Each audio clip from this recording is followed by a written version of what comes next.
Singapore's former prime minister on wokeness. Based. So Singapore's former prime minister on wokeness. The rest of the world is not woke. China has a saying, has a word for white leftists. They call them, what do they call them? Baizu or something like that. They call them the white left, and they mock them because it's so absurd, right? Wokeness is viewed very differently around the rest of the world. And here's an example. Let's take a look.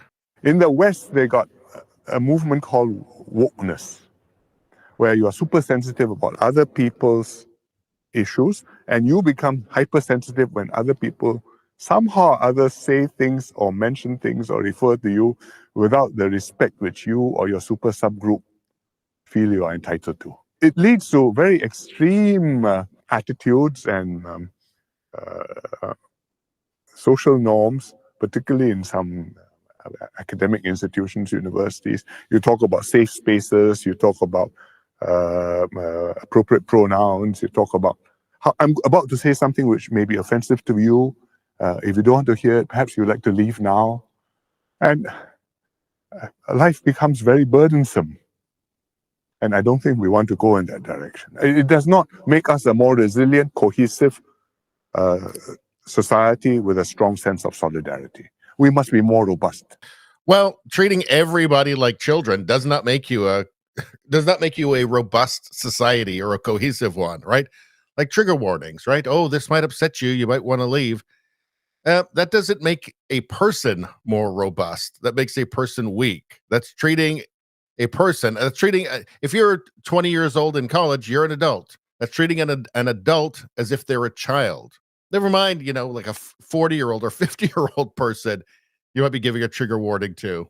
Although very few of those would actually need it because they haven't been trained to be weak and self-pitying and narcissistic.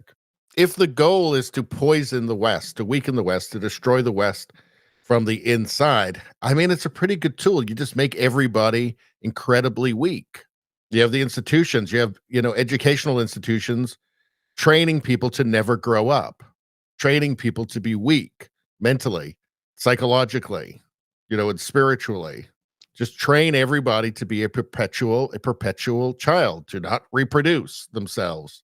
And even if they do, they're not going to do a very good job of being parents because they're just really adult children themselves. I mean, it's really genius, really, when you think about it. If you want to destroy the West, get the West to destroy itself.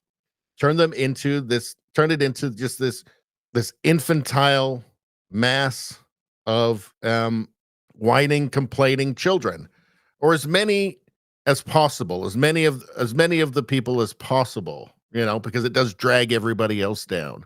It doesn't need to be everybody, even if it's only 20%. I mean, that will weaken your society enormously. I mean, just taking care of these people, these adult children. And somebody like this guy can see it. He's not confused about any of this. He's not confused about whether it's your strength, whether it makes you stronger, more cohesive. Clearly, it makes you weaker. And hopefully, we'll be able to purge all that nonsense before it actually does. Eventually, it will destroy the West if it's left to fester for long enough. Anyway, that's all I'm going to say about that. Please like, share, and subscribe. Sharing really helps me out. I thank you for that. I will see you next time.